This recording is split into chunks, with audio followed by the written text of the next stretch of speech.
Hello members, welcome to today's video and those that'll be watching after the fact. Two LPL best of fives, LEC best of five for tomorrow. Thunder Talk BLG, Thunder Talk upset BLG just a few, several days ago, a week ago or so. Big shock, of course, didn't expect that. But in reality, we know BLG are the better team, so now that these guys are playing each other again, I expect BLG to come out and be more prepared and be able to take advantage of this.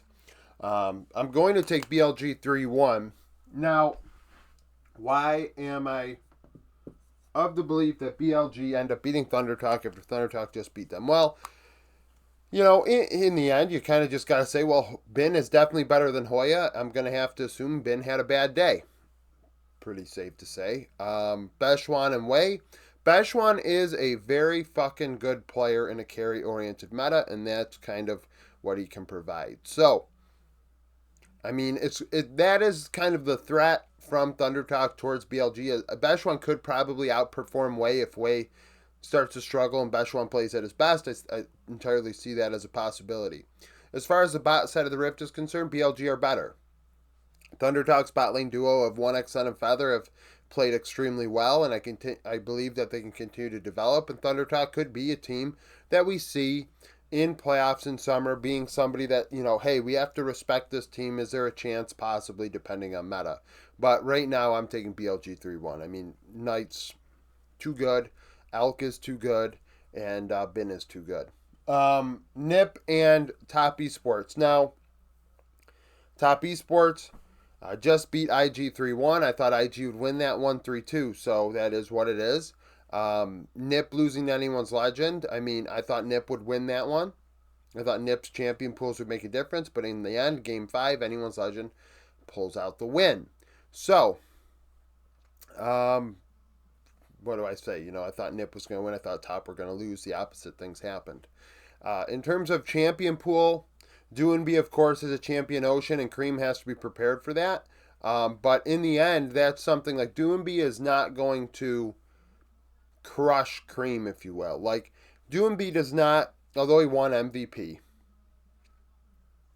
he's not like a player that just like is very oppressive. He offers the ability for other players on his team to be able to impact the Rift in more ways. He's a facilitator, right? I say it all the time about Doonby, Xiaohu, players of this nature. So, with Nip, Shanji into 369, that's pretty close. I mean, 369 is better, but Shanji is no slouch. His champion pool, if they allow him to be free, could be dangerous.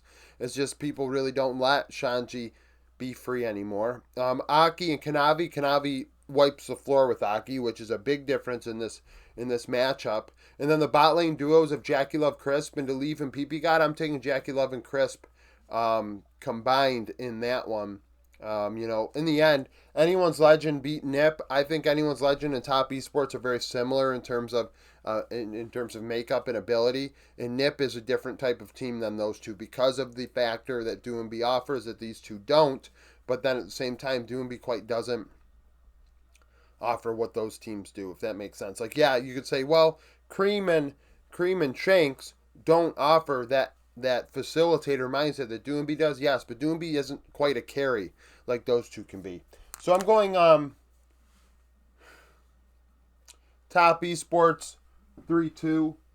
I do want to say, though, I said this in my 100 Thieves TL prediction. I am, in the back of my mind, considering the fact that, hey, Top Esports did play IG. I understand I didn't do that for BLG, but the point still remains. I do want to say that it wouldn't shock me at all if Nip take this. They did get a day off.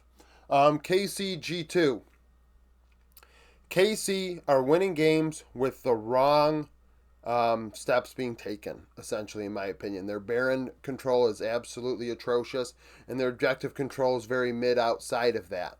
I consider objective control to be a very big indicator of how good, you got to go through the steps to win a game, and objective control, in my opinion, is a big part of that.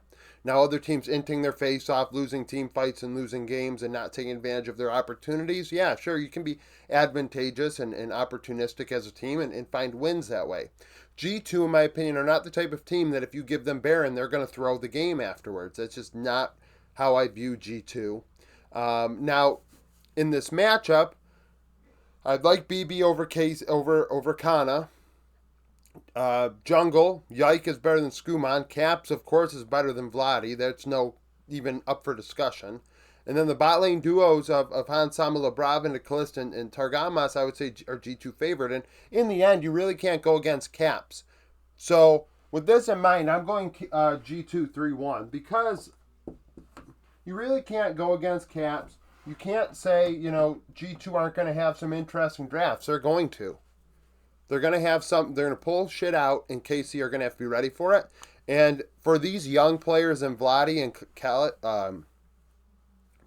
Kalist, they are going to need to go through this moment. And, EU Masters is absolutely nothing compared to shit that matters like this right now, where you have a best of 5 with an opportunity to go to finals, to go to a tier 1 international event. So we'll see how they do. I mean, if they do well, that's great for them. KC are even progressing quicker than expected. But, I mean, going with Caps is never wrong. Going with BB in his champion pool, hell, they're the only team playing Warwick at all, really. And that is obviously a factor in this. I mean, how we looked at it in the 15-4 video. Bot lane duo, I mean, Hans and Labrav, I'm taking that. So it's not, I mean, I think KC take a game, but I see G2 winning 3-1. I know Caps, I think I saw something about Caps doing an interview about a possible game 5. Maybe G2 get really frisky and they throw another game where, they do a weird draft and glorify scrim on stage. I mean, that's a G2 special. That's how I started my whole glorified scrim thought process with teams, is G2 and specifically. So, so thank you for watching.